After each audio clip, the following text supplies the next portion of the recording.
Welcome to the debate.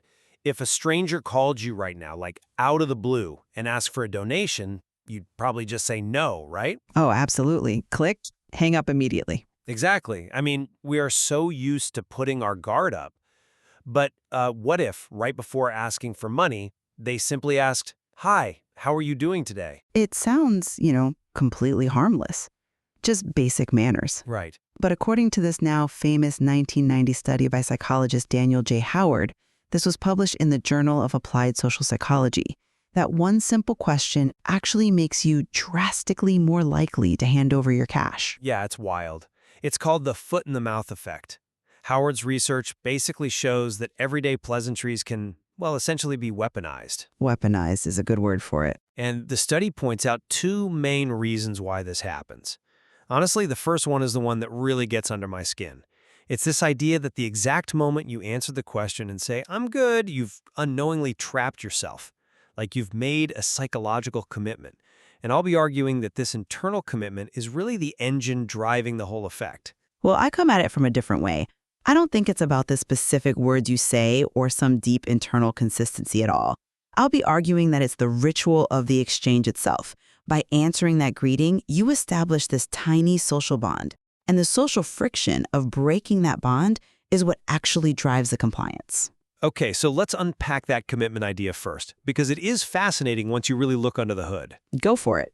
When you say, "I'm good," or, "I'm doing well," you aren't just making noise. You are verbally putting a stake in the ground about your own state of being. Right. And we humans, we have a deeply ingrained need to feel internally consistent. If you declare to the world that things are great for you, and then, immediately refuse to help someone else who asks for a small donation, It feels weird. yeah, it creates this jarring feeling of hypocrisy. You are trapped by your own statement. The active ingredient isn't really the person on the other end of the phone. It is the mild commitment you just made to your own positivity. I see the logic there. I really do, but I think that overcomplicates what's happening in, a split-second interaction. Overcomplicates it? How? Well, that jarring feeling you're talking about, I don't think it comes from some deep internal hypocrisy. I think it comes from the sheer awkwardness of the moment. Just awkwardness? Yeah. When a stranger says, "How are you?" they aren't asking for a psychological self-assessment. They are initiating a fundamental social handshake. Saying "I'm good" just completes the circuit. Okay, but Wait, it signals that you are a cooperative, safe person to interact with. Once you finalize that tiny social bond, rejecting their next request is incredibly difficult because it requires you to actively sever a connection you just agreed to make. wait, look closely at Howard's actual data here. If it were just about completing a social handshake, wouldn't any response work? Well, no, because Let me finish this thought. The data explicitly hinges on the positive response. The people who said they were feeling good were the ones who overwhelmingly complied. I see why you think that, but let me give you a different perspective. Okay, let's hear it. Committing to "I'm good" is, it's like stepping onto a moving walkway at the airport. A moving walkway? Yeah. Once you say it, the belt starts moving. You have established a psychological momentum. If someone asks you for a small favor a second later, saying no means you have to actively jump over the railing of that moving walkway and halt your own momentum. It's just easier to ride it out and say yes. That is a great visual, really. But I'm sorry, I just don't buy that. You don't buy the data? No, I buy the data. Let me tell you why I don't buy the interpretation. I don't think it's about personal momentum at all. Think about what a negative response actually does to a casual conversation. It shuts it down. Exactly.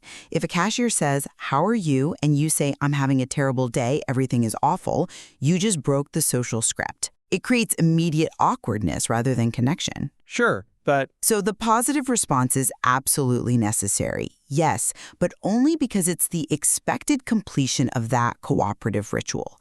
It's etiquette, not deep psychological momentum. You haven't stepped on a walkway, you've just smiled and nodded, which makes turning around and being unhelpful feel socially abrasive. okay, fair point on the etiquette. But now, if you're listening to this, you might be thinking, well, I wouldn't fall for that. I know when a telemarketer or a salesperson is working me. Everyone thinks they're immune. Right, exactly. But I'm not convinced by that line of reasoning because this technique is specifically designed to bypass your rational brain entirely. Oh, 100%. Telemarketers heavily exploit this exact mild form of commitment because it's a structural trap.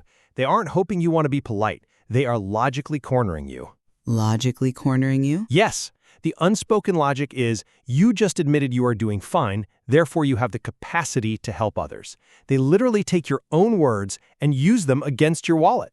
That's a compelling argument. But have you considered that telemarketers aren't playing chess with your logic? What do you mean? I mean, they aren't trapping you in a formal debate where you have to concede a point because of your premise. They are just weaponizing our natural biological aversion to social friction. So you think it's just about not wanting to be mean? Basically, yes. The text explicitly points out that saying no right after a pleasantry becomes harder. It doesn't say feeling logically inconsistent becomes harder. Well, those could be the same thing in the moment. But we are deeply wired for sociability. Telemarketers know that once that tiny social bond is established, the interpersonal act of saying no just feels incredibly rude. They are exploiting your fear of being a jerk, not your fear of being illogical. I mean, it is a brilliant exploitation either way. Terrifyingly brilliant, yeah. But when we evaluate the mechanics of the phenomenon, I still maintain that Howard's 1990 findings prove something, well, unsettling. Unsettling is right. Our desire to articulate that we are fine to a stranger is actually a huge vulnerability. Just saying, "I'm doing well," builds a tiny cage around our behavior. It locks us into acting like someone who is well, making us highly susceptible to the next ask. And, I still see it as the sheer weight of interpersonal connection. The power of the foot-in-the-mouth effect rests in that immediate, fleeting intimacy. That social friction. Exactly. It's the friction of the interaction itself.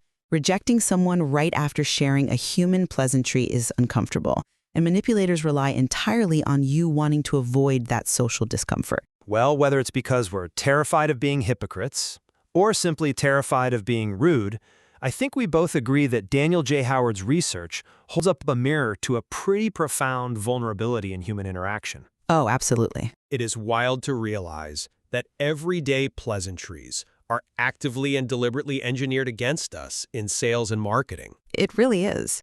It takes the most benign, ubiquitous part of our day, like the casual greeting, and reveals it as a potential snare. A snare. Yeah, that's a good way to put it. Understanding these underlying psychological forces is just so crucial if we want to navigate a world that is constantly vying for our compliance. Right.